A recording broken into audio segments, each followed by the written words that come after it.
Hello and welcome back to my channel. My name is Chris, and on today's video we're going to go through a very interesting topic. I did quite a bit of research on this one itself, and before I get started, just let me know if you're liking this type of video where it's a little bit more research and stuff to actually do the video itself. But in this video we're going to go through the reasons why the fashion industry has declined, and what we're seeing out there is the lipstick effect.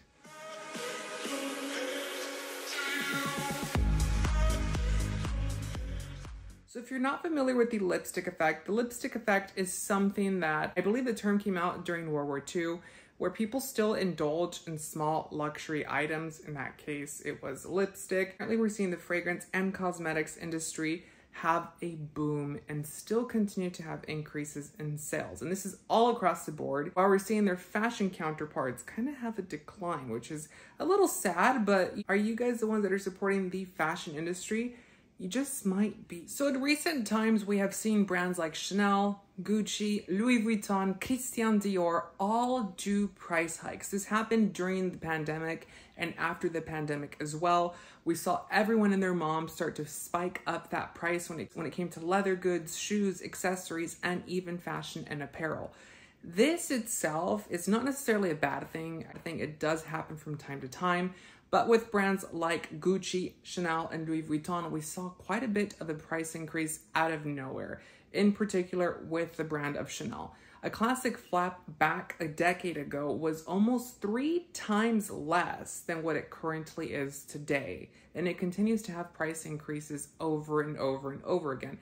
We're not just seeing this when it comes to Chanel, we're seeing this when it comes to a lot of different brands.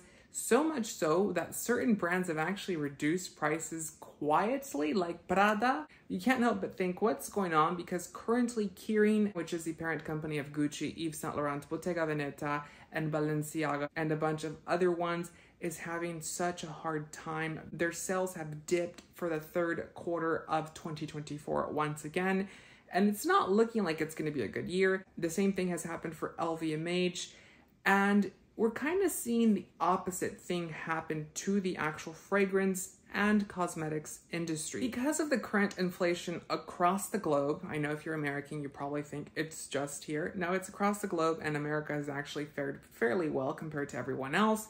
But inflation has happened after the pandemic, and this has actually not helped the fashion industry whatsoever. But I think that the fashion industry also got pretty greedy when it came to the actual price surges of everything. Chanel, as a pioneer of this, I mean, they weren't the pioneer, but they kind of went a little bit overboard. And because of that, we're starting to see consumers shifting their behaviors. People are not going out and buying a $5,000, $6,000, $7,000 handbag anymore. And people are not, thinking about buying $3,000 shoes, $2,000 shoes, because it's just unobtainable, it's unaffordable, and the fashion industry for the most part has always been unattainable and unaffordable to a lot of people. But there's always been what they call the aspirational client, which is us, the working class, the people that really love these brands for their heritage, their legacy, their history.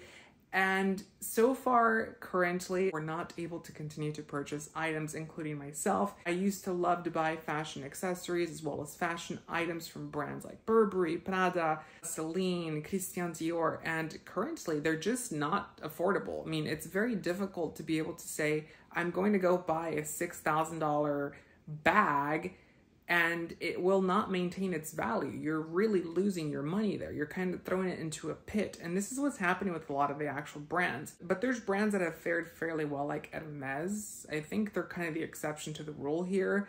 They have done fairly well, but that's because they have 2 token items, which is the Birkin and the Kelly. And I don't know if those are ever going to go out of favor or out of style, but currently they are still holding strong. And their entire sales strategy is completely different. But let's get into figures to see what's going on.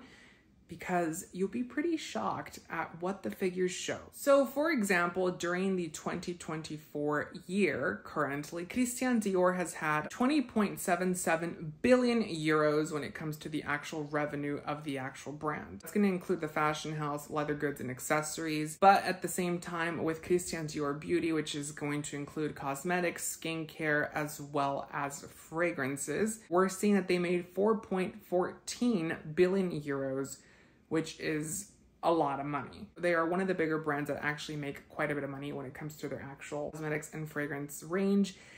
They're alongside like Chanel. Chanel does quite a bit. I was trying to research Chanel's figures because they are kind of the one that I really had this idea to make this video for. But they are a privately owned company. They do not have to disclose this information if they do not want to, and they obviously are not going to, because I think we all know that Chanel is kind of struggling at the moment. We see it by their stores being empty. People are not buying as much, and the quality of their products it's just not good. I mean, I have not purchased anything from Chanel myself, but watching YouTube and watching TikTok and social media, there seems to be quite a bit of complaints when it comes to their quality of their leather goods in particular, as well as shoes. But I mean, I can't speak for that myself because I have not actually had any of their products in my hand. I have not purchased anything from Chanel lately except for their actual fragrances.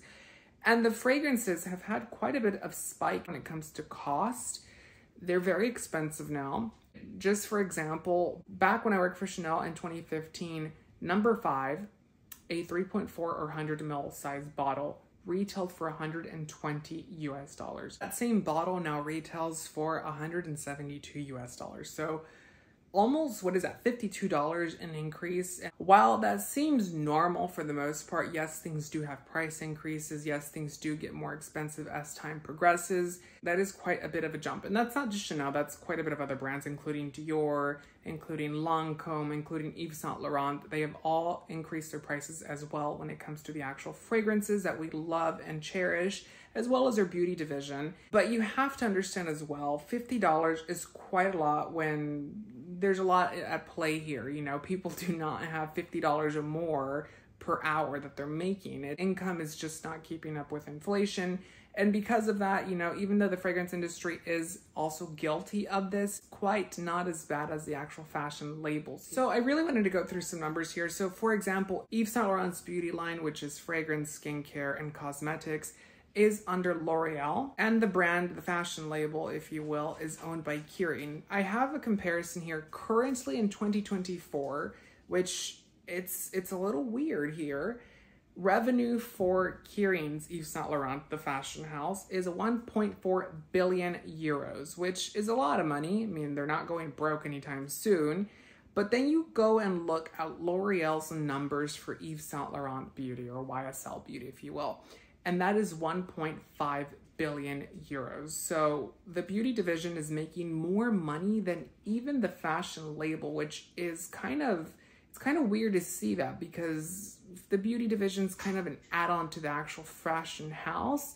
But in this case, we're seeing that what's being carried here is the fashion house. Now, Kering does not make the entire $1.5 billion that L'Oreal made off of their products. They do get paid a royalty for each item that is sold, so that's how that works.